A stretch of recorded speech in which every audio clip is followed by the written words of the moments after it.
আসসালামু আলাইকুম। সংবাদে আপনাদের সবাইকে স্বাগত জানাচ্ছি। আমি ফিরোজ তোহা। শুরুতেই আরবে কেবলস সংবাদ শিরোনাম জানিয়ে দেব এই মুহূর্তে হাতে পাওয়া সর্বশেষ গুরুত্বপূর্ণ বাংলা আপডেট সংবাদ। শুরুতেই থাকছে আওয়ামী সরকারের দুর্নীতি ও বেগমপাড়া। আওয়ামী লীগ সরকার তাদের ইশতেহারে এবং নেতাদের বক্তব্যে দুর্নীতির বিরুদ্ধে অবস্থানের কথা ঘোষণা করে আসলেও গত ৩ মেয়াদে এ দলের ছোট থেকে কেন্দ্রের বেশিরভাগ নেতা সরকারি কর্মকর্তাদের বিরুদ্ধে দুর্নীতি এবং অর্থ পাচারের অভিযোগ উঠেছে চরমভাবে। বাংলাদেশ থেকে পাচার করা অর্থে কানাডায় বেগমপাড়া তৈরি করার মতো খবর এসেছে গণমাধ্যমে। গ্লোবাল ফিনান্সিয়াল ইন্টিগ্রিটি হিসেবে বাংলাদেশ থেকে প্রতি বছর গড়ে ৬৪,০০০ কোটি টাকা পাচার হয়েছে। সেই হিসেবে গত ১৫ বছরে বাংলাদেশ থেকে পাচার হয়েছে প্রায় ১০ লাখ কোটি টাকা। এবারে জানাবো ছাত্র জনতার উপর গুলির হুকুমদাতাদের ধরা হবে। অন্তর্বর্তী সরকারের স্বরাষ্ট্র মন্ত্রণালয়ের উপদেষ্টা brigadier general M Sakhawat Hossain বলেছেন, কোটা আন্দোলনে ছাত্র জনতার উপর গুলির হুকুমদাতাদের বের করে ধরা হবে। দেশে ও বিদেশে তদন্ত করা হবে, কার কি ভূমিকা তা তদন্ত করা হবে। জানাবো সবাইকে গণজাগরণের অভিনন্দন নতুন বিচারপতির। রোববার তিনি সুপ্রিম কোর্টের নিজের দপ্তরে গিয়েছেন। এ সময় উপস্থিত সবাইকে অভিনন্দন জানিয়ে প্রধান বিচারপতি বলেন, আপনাদের সবাইকে অভিনন্দন, আপনাদের সবাইকে গণজাগরণের অভিনন্দন। এর আগে এদিন দুপুর ১:১টার দিকে শপথ গ্রহণ করেন তিনি। এবারে থাকছে আল্লাহর রহমতে আমি শিগগিরই ফিরে আসব। ছাত্র জনতার গণ আন্দোলনের মুখে গত ৫ই আগস্ট প্রধানমন্ত্রীর পদ থেকে পদত্যাগ করে ভারতে চলে যাবার পর প্রথমবার মুখ খুলেছেন হাসিনা। তার সরকার পতনের পেছনে তিনি মার্কিন যুক্তরাষ্ট্রের বিরুদ্ধে অভিযোগ তুলেছেন।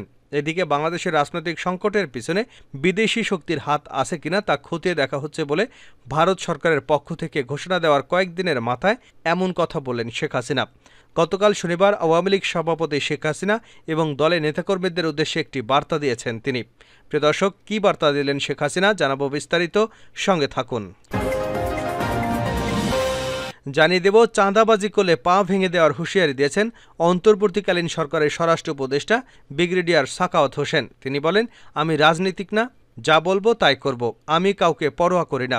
রোববার দুপুরে আহত পুলিশ সদস্যদের দেখতে রাজধানীর কেন্দ্রীয় পুলিশ হাসপাতাল পরিদর্শন শেষে তিনি এমন হুঁশিয়ারি দিয়েছেন।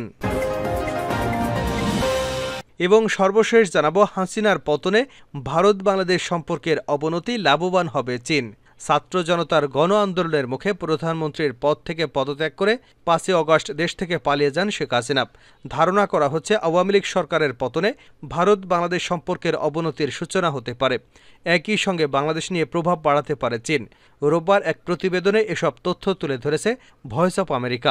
এতক্ষণ শিরোনাম শুনছিলেন, এবার বিস্তারিত। প্রিয় দর্শক, আপনি যদি এই চ্যানেলে নতুন হয়ে থাকেন, ভিডিওটি দেখতে দেখতে চ্যানেলটি সাবস্ক্রাইব করে আমাদের সঙ্গেই থাকুন। আর এই ভিডিও সম্পর্কে আপনি আপনার মূল্যবান মতামতটি কমেন্ট বক্সে জানিয়ে দিন। আর হ্যাঁ প্রিয় দর্শক, জানিয়ে দিন ভিডিওটি কোথা থেকে দেখছেন। আওয়ামী লীগ সরকারের দুর্নীতি ও বেগমপাড়া। আওয়ামী লীগ সরকারও তাদের ইশতেহারে ও নেতাকর্মীদের বক্তব্যে দুর্নীতির বিরুদ্ধে অবস্থানের কথা ঘোষণা করে আসলেও গত ৩ মেয়াদে এ দলের ছোট থেকে কেন্দ্রের বেশিরভাগ নেতা এবং সরকারি কর্মকর্তাদের বিরুদ্ধে দুর্নীতি এবং অর্থ পাচারের অভিযোগ উঠেছে। বাংলাদেশ থেকে পাচার করা অর্থে কানাডায় বেগমপাড়া তৈরি করার মতো খবর এসেছে গণমাধ্যমে। গ্লোবাল ফিনান্সিয়াল ইন্টিগ্রিটির হিসেবে বাংলাদেশ থেকে প্রতি বছর ৬৪,০০০ কোটি টাকা পাচার হয়েছে। সেই হিসেবে ১৫ বছরে বাংলাদেশ থেকে পাচার হয়েছে ১০ লাখ কোটি টাকা। বাংলাদেশ থেকে পাচার হওয়া অর্থে কানাডায় বেগমপাড়ায় তৈরি হওয়ার মতো খবর সামনে এসেছে। অনেক মন্ত্রী, এমপি, সরকারের ঘনিষ্ঠ ব্যবসায়ী দেশ থেকে অর্থ পাচার করে বিভিন্ন দেশে সেকেন্ড হোম তৈরি করেছে, বিনিয়োগ করেছে বলে অভিযোগ উঠেছে। সাবেক আইজিপি বেনজির আহমেদের মতো অনেক সরকারি সাবেক কর্মকর্তারা হাজার হাজার কোটি টাকার সম্পদ তৈরির খবর প্রকাশ হয়েছে গণমাধ্যমে। সরকারি অফিসে ঘুষ দেওয়া যেন স্বাভাবিক সংস্কৃতিতে পরিণত হয়েছিল। আওয়ামী লীগের অনেক নেতামন্ত্রীর বিদেশে হাজার হাজার কোটি টাকার সম্পদ বিনিয়োগ স্কিমে অন্য দেশে নাগরিকত্ব নেবার মতো অভিযোগ উঠেছে। অধ্যাপক সিরাজুল ইসলাম চৌধুরী বলেন, এত দুর্নীতি হয়েছে যা আগে কখনো মানুষ দেখেনি। দুর্নীতি নিয়ে মানুষের ভয়, চক্ষুলজ্জাও উঠে গিয়েছিল। এসবের মধ্যে দিয়ে তারা যে বিত্ত অর্জন করেছে তা পাচার করে দিয়েছে। যেখানে মানুষ কষ্টে জীবনযাপন করছে সেখানে নেতা মন্ত্রীদের বিদেশে অঢল সম্পদের তথ্য মানুষকে বিরক্ত আর ক্ষুব্ধ করেছে। বেতনের তুলনায় দুর্নীতির সুযোগ থাকার জন্য সরকারি চাকুরি এত লোভনীয় হয়ে উঠেছে যে চতুর্থ শ্রেণীর চাকুরির পেছনে মানুষ লাখ লাখ টাকা ঘুষ দেবার জন্য প্রস্তুত থেকেছে। সেন্টার ফর পলিসি ডায়ালগের সম্মানীয় ফেলো ডক্টর মুস্তাফিজুর রহমান বলেন, মানুষ ভালো চাকরি পেতে চেয়েছে যাতে তারা অর্থনৈতিকভাবে নিরাপদ থাকতে পারে। আগে প্রাইভেট সেক্টরে অনেক ভালো চাকরি ছিল, সেই সুযোগ সংকুচিত হয়ে গেছে, ফলে তারা সবাই সরকারি চাকুরি পেতে চাইছিল, কিন্তু সেই চাকুরির প্রতিযোগিতার ক্ষেত্রে তারা নানা ধরনের অনিয়মের মুখোমুখি হয়েছে। ছাত্র জনতার উপর গুলির হুমকিদাতাদের ধরা হবে স্বরাষ্ট্র উপদেষ্টা। অন্তর্বর্তী সরকারের স্বরাষ্ট্র মন্ত্রণালয়ের উপদেষ্টা ব্রিগেডিয়ার জেনারেল অবসরপ্রাপ্ত এম শাখাওয়াত হোসেন বলেছেন, কোটা আন্দোলনে ছাত্র জনতার উপর গুলির হুকুমদাতাদের বের করে ধরা হবে। দেশে ও বিদেশে তদন্ত করা হবে, কার কি ভূমিকা তা তদন্ত করা হবে। রোববার দুপুরে রাজারবাগ কেন্দ্রীয় পুলিশ হাসপাতালে আহত পুলিশ সদস্যদের দেখতে এসে সাংবাদিকদের একথা বলেন তিনি বলেন, হুকুমদাতাদের বের করতে হবে, কারা পুলিশকে এরকমভাবে ব্যবহার করেছে। যা হয়েছে তদন্ত হবে, হুকুমদাতাদের বেশি ধরা হবে। আপনি হুকুম দিয়ে ছেলেপেলেদের মারবেন, জনগণ মারবেন, আবার আসেন দেখেন জনগণ কি করে, ছিঁড়ে ফেলবে এবার।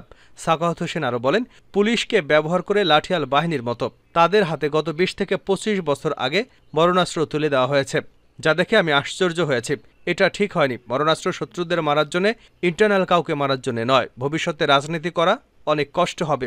পুলিশকে আর লাঠিয়াল বাহিনীর মতো ব্যবহার করতে পারবে না, পুলিশ কমিশনের মতো পুলিশ চলবে। তিনি বলেন, প্রতিদিন সন্ধ্যার সময় শুনি ডাকাতি হচ্ছে, পুলিশ নেই, যারা অন্যায় করেছে তাদের শাস্তি হবে।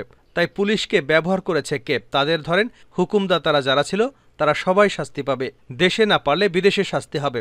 রংপুরে আবু সাইদকে গুলি করে হত্যা করা হয়েছে, কিন্তু সেখানকার পুলিশ কমিশনারকে এখনও সরানো হয়নি। এ বিষয়ে জানতে চাইলে তিনি বলেন, আমি প্রথমে বলেছি এটা মার্ডার, আমরা এ ধরনের লোক চাই না যারা গাইড করতে পারেন না। পুলিশ সদস্যদের দাবি দেওয়ার বিষয়ে জানতে চাইলে তিনি বলেন, ওনাদের কয়েকজন প্রতিনিধি আসবে যাদের শতভাগ কথা শুনব। তারা এমন কোনো দাবি করেনি যেটা পূরণ করা অসম্ভব।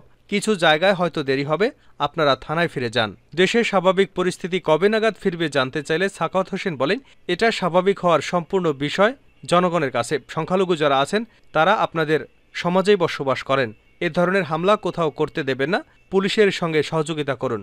পুলিশের বিচার করা আপনাদের হাতে না, আইন আদালত আছে। যারা অতিরিক্ত করেছে তারা শাস্তির আওতায় আসবে। সবাইকে গণজাগরণের অভিনন্দন নতুন প্রধান বিচারপতির। বিচারপতি সৈয়দ রেফাত আহমেদ সবাইকে গণজাগরণের অভিনন্দন জানিয়েছেন। রোববার তিনি সুপ্রিম কোর্ট নিজ দপ্তরে যান। এ সময় উপস্থিত সবাইকে অভিনন্দন জানিয়ে প্রধান বিচারপতি বলেন, আপনাদের সবাইকে অভিনন্দন, আপনাদের সবাইকে গণজাগরণের অভিনন্দন।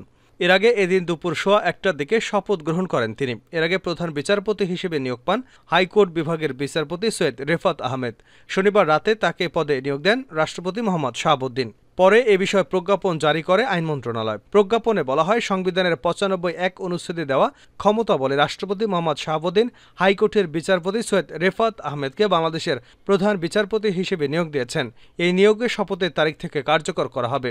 সৈয়দ রেফাত আহমেদ ২০০৩ সালে হাইকোর্ট বিভাগের অতিরিক্ত বিচারপতি হিসেবে নিয়োগ পান। ২০০৫ সালে তিনি হাইকোর্ট বিভাগের বিচারপতি হিসেবে স্থায়ী নিয়োগ লাভ করেন। ঢাকা বিশ্ববিদ্যালয় থেকে আইনশাস্ত্রে ডিগ্রি অর্জন করেন সৈয়দ রেফাত আহমেদ।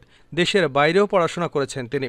সৈয়দ রেফাত আহমেদ ২০০২ সালে সুপ্রিম কোর্টের আপিল বিভাগের আইনজীবী হিসেবে তালিকাভুক্ত হন।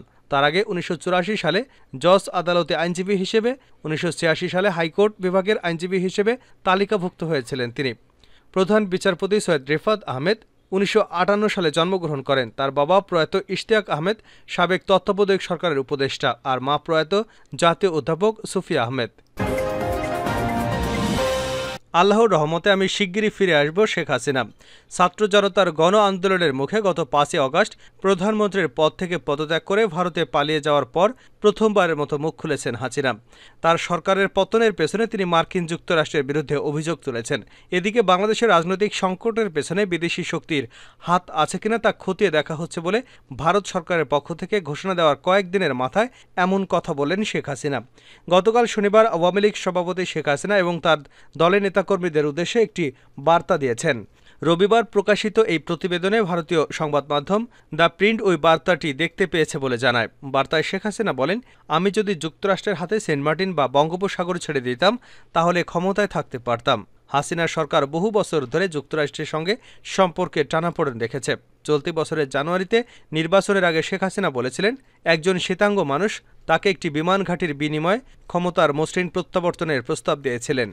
বিবৃতিতে নতুন অন্তর্বর্তী সরকারকে এ ধরনের বিদেশি শক্তির মাধ্যমে ব্যবহৃত না হওয়ার জন্য সতর্ক করেছেন হাসিনা। তিনি বলেন, আমি পদত্যাগ করেছি যাতে আমাকে লাশের মিছিল দেখতে না হয়। ছাত্রদের লাশ নিয়ে তারা ক্ষমতায় আসতে চেয়েছিল, কিন্তু আমি তা করতে দেইনি। প্রধানমন্ত্রীর পদ থেকে পদত্যাগ করেছি। আমি ক্ষমতায় থাকতে পারতাম যদি আমি সেন্ট মার্টিন দ্বীপের সার্বভৌমত্ব আত্মসমর্পণ করতাম এবং আমেরিকাকে বঙ্গোপসাগরের উপর কর্তৃত্ব করে দিতাম। আমি আমার দেশের জনগণের কাছে অনুরোধ করছি, দয়া করে মৌলবাদীদের দ্বারা প্রতারিত হবেন না। তিনি আরও বলেন, আমি যদি দেশে থাকতাম তাহলে আরও প্রমাণিত হতো, আরও সম্পদ নষ্ট হতো। আমি যদি দেশে থাকতাম তাহলে আরও প্রাণহানি হতো, আরও সম্পদ ধ্বংস হয়ে যেত। আমি প্রস্থান করার জন্য অত্যন্ত কঠিন সিদ্ধান্ত নিয়েছি। আমি আপনার নেতা হয়েছি কারণ আপনি আমাকে বেছে নিয়েছেন।